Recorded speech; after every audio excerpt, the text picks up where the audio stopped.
School जाते समय रोज़ रास्ते में मुझे साइकिल से जाती हुई रोशनी नाम की लड़की मिलती थी। मैं भी रोज़ उसके पीछे चलता हुआ स्कूल जाता था। शायद वह मेरी पहली पसंद थी। बात करने की कोशिश करता था लेकिन कर नहीं पाता था। एक दिन उसकी साइकिल की चैन उतर गई। उसको ठीक करने के लिए मैं उसके पास गया। मैंने उसके साइकिल की चैन ठीक की और फिर हमारी दोस्ती हो गई। स्कूल में यह हमारा आखिरी साल था। हम एक दूसरे के साथ में कॉपियाँ, बुक्स शेयर करने लगे थे। कहीं ना कहीं मुझे भी ऐसा लगता था कि वह भी मुझे पसंद करती है। हमारा स्कूल ख़त्म होने वाला था, इसलिए सभी दोस्तों ने मिलकर स्कूल में पार्टी रखी थी। पार्टी में रोशनी भी आती है। हम लोग आपस में खूब मस्ती करते हैं। फिर कुछ दोस्त मिलके बाहर घूमने के टूर का भी प्रोग्राम बना लेते हैं। रोशनी जाने से मना कर देती है, लेकिन उसके बिना मेरा जाने का कोई मन नहीं था। हमारे ग्रुप में एक और लड़की थी। मैं उससे कहता हूँ कि तुम रोशनी के माँ बाप की इजाज़त लेकर के रोशनी को कल टूर पर ज़रूर लेकर आना। हम मनाली गए। वहाँ पर हमने खूब मस्ती की। अभी मनाली के पहाड़ों में हम फंस गए। बहुत तेज़ बारिश हो रही थी और पत्थर खिसक रहे थे, जिसकी वजह से रास्ते बंद हो गए थे। आधे दोस्त हमारे आगे निकल गए थे और हम पीछे रह गए थे। हम सब अपनी अपनी गाड़ियों से गए थे। हमारे सारे दोस्त अलग हो चुके थे और किसी के भी नंबर नहीं लग रहे थे। रोशनी मेरे साथ मेरी गाड़ी में थी। वह भी बहुत घबराई हुई थी। हम जहाँ फंसे हुए थे वहाँ खाने पीने का कोई साधन नहीं था और हमें फंसे हुए दोपहर से शाम हो गई थी। बारिश भी रुकने का नाम नहीं ले रही थी। रोशनी घबराहट की वजह से रोने लगती है। मैं रोशनी को दिलासा देता हूँ। मुझे भी रोशनी को घबराता हुआ देखकर बहुत घबराहट हो रही थी। रास्ता साफ करने के लिए सरकारी कर्मचारी लगे हुए थे। थोड़ा सा रास्ता साफ होता है तो वहाँ से पुलिस वाले हमें थोड़ी दूर पर एक होटल है, वहाँ रुकने की सलाह देते हैं, क्योंकि आगे भी रास्ते ख़राब थे और उन रास्तों को साफ़ करने में टाइम लग जाता। हम होटल पहुँचते हैं तो वहाँ पर भी बहुत भीड़ थी। रोशनी बहुत डरी हुई और घबरा रही थी और मुझे भी खुद से ज़्यादा रोशनी की फ़िक्र हो रही थी। लेकिन होटल में कमरा लेने के बाद मैं कुछ चैन की सांस लेता हूँ, क्योंकि अब हम सेफ थे। बाहर मौसम ख़राब होता जा रहा था। अभी बारिश रुकने का कोई आसार नहीं थे।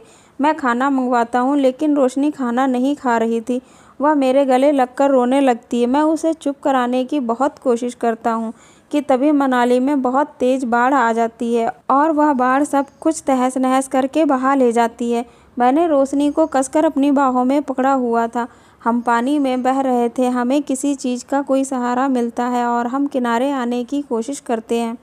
हम किनारे आ ही रहे थे तभी एक मोटे से पेड़ का तना आकर रोशनी के सर में लगता है और रोशनी बेहोश हो जाती है। मैं किसी तरह से उसे नदी से बाहर निकालता हूँ और फिर मैं भी बेहोश हो जाता हूँ। सुबह जब मेरी नींद खुलती है तो मैं अपने आप को एक हॉस्पिटल में पाता हूँ। मैं नर्स से पूछता हूँ, मेरे साथ एक लड़की थी, तो वह कहती है यहाँ पर कौन कहाँ है मुझे नहीं पता। मैं वॉशरूम जाने के बहाने अपने हाथ से ग्लूकोज को हटवा देता हूँ और फिर रोशनी को हॉस्पिटल में ढूंढना शुरू कर देता हूँ। तभी रोशनी मुझे एक बेड पर लेटी हुई दिखाई देती है। अभी उसे होश नहीं आया था, इसलिए मैं वहीं पर बैठ जाता हूँ और नर्स से पूछता हूँ कि इसे अभी तक होश क्यों नहीं आया है। तो वह कहती है, इसके सर पर चोट ज़्यादा गहरी लगी हुई है, इसलिए थोड़ा टाइम लग जाएगा होश आने में। मैं रोशनी का हाथ पकड़ कर कहता हूँ, मुझे माफ़ कर दो। अगर मैं तुम्हें यहाँ घुमाने ना लाया होता तो आज तुम्हारी यह हालत ना होती, और यह दुआ करता हूँ कि रोशनी जल्दी ठीक हो जाए। तभी कुछ देर बाद रोशनी को होश आ जाता है, लेकिन रोशनी को कुछ भी याद नहीं था। डॉक्टर कहते हैं कि याददाश्त आने में अब वक्त लगेगा, तब तक इनका ध्यान रखो। फिर मैं रोशनी को उसके घर छोड़ देता और मैं भी अपने घर चला जाता हूँ, लेकिन मुझे रोशनी की बहुत फिक्र हो रही थी। तभी कुछ दिनों बाद मुझे पता चलता है कि रोशनी एक रेस्टोरेंट में जॉब करती है। मैं उस रेस्टोरेंट में कॉफ़ी पीने के लिए रोज़ जाने लगा, लेकिन रोशनी मुझे नहीं पहचानती थी। हमारे बीच की सारी बातें वह भूल चुकी थी। तभी मैं उसे रेस्टोरेंट में एक लड़का काम करता था जो रोशनी से बहुत चिपक के रहता था, जो मुझे बिल्कुल भी अच्छा नहीं लगता था। मुझे बेचैनी होने लगती थी। मैं रोशनी के पास अपने दोस्त के पापा की कंपनी में काम करने का ऑफ़र भेजता हूँ। रोशनी ऑफ़र स्वीकार कर लेती है और उस कंपनी में जॉब करने लगती है और मैं भी उस कंपनी में जॉब करने लगता हूँ।